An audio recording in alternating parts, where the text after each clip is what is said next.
For 25 years, I believe I knew everything about my life, about my marriage, about the woman I had shared decades with. We had built a home together, raised children who now had lives of their own, and carved a rhythm that only long-term familiarity could bring. Our mornings began with quiet coffee.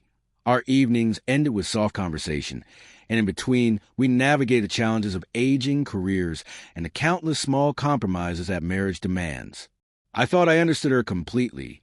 Her moods, her laughter, even the way she held her fork when she was deep in thought. Then came the message. It arrived late on a Tuesday night, simple in its words but monumental in its implications. I've decided to go, just for one night. Don't worry, I'll be safe. I need this. At first, I laughed, thinking it was some joke or a cryptic reference to a girl's night out. But as I reread it, a chill ran down my spine.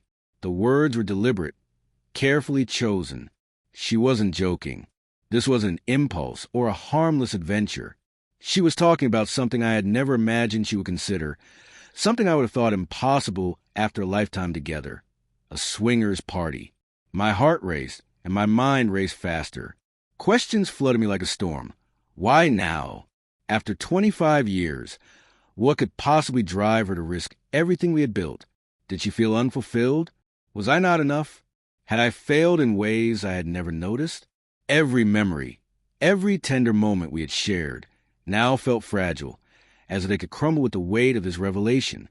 The next morning, I watched her move around the house as if nothing had changed. Her laughter was the same, her morning routines unchanged, but the air between us had shifted. Every glance carried a secret she wasn't ready to share. Every smile seemed tinged with something forbidden. I tried to confront her gently, my voice low, careful. Are you serious about this? I asked, hoping to mask the rising fear in my chest. Her reply was measured, almost calm. I need this. I've thought about it for a long time. You've been my partner, my love, but there's a part of me I can't ignore anymore. I felt as if the ground had been pulled out from under me.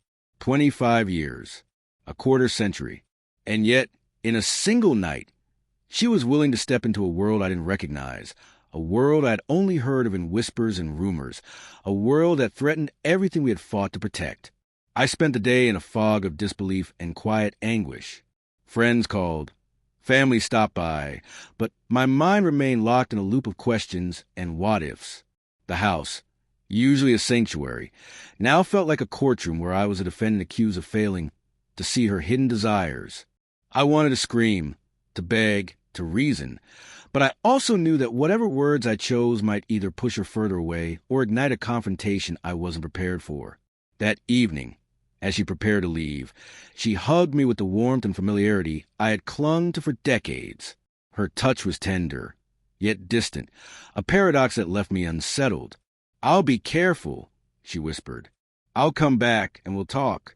I promise. I nodded, my chest tight with unspoken fear. Watching her walk out the door, I felt the weight of the years crash down around me. The love, the trust, the shared history, all now hanging by a thread.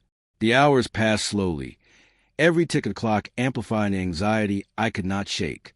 I tried to occupy myself, busy my hands with tasks that had once felt mundane. But every sound, every car door closing, every passing stranger made my heart lurch. My imagination ran wild with images I didn't want to see, scenarios that clawed at my composure. Could she truly do this and return unchanged? Would I even recognize her if she did? And if she didn't return the same, if the person who came back was altered by choices I could never understand, what would become of us? By the time midnight arrived, I had replayed every decision, every conversation, every moment of our shared life. I questioned myself, wondering if I had unknowingly failed her, if my complacency had driven her to seek thrills outside our marriage. And yet, amidst the storm confusion, a strange clarity began to settle. This was not about me, not entirely. This was about her, her desires, her sense of self. And while I could not condone it, I could not deny her autonomy, even if it tore at my heart.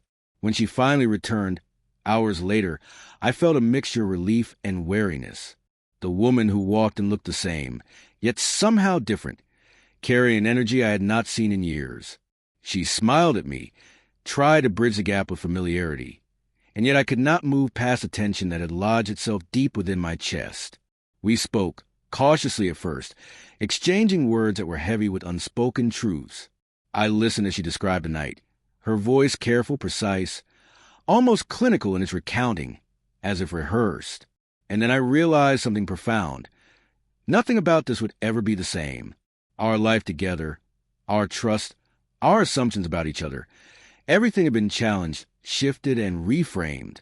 I felt a storm of emotions, from anger to sadness to disbelief. But amidst it all, a quiet resolve began to form. I loved her, yes.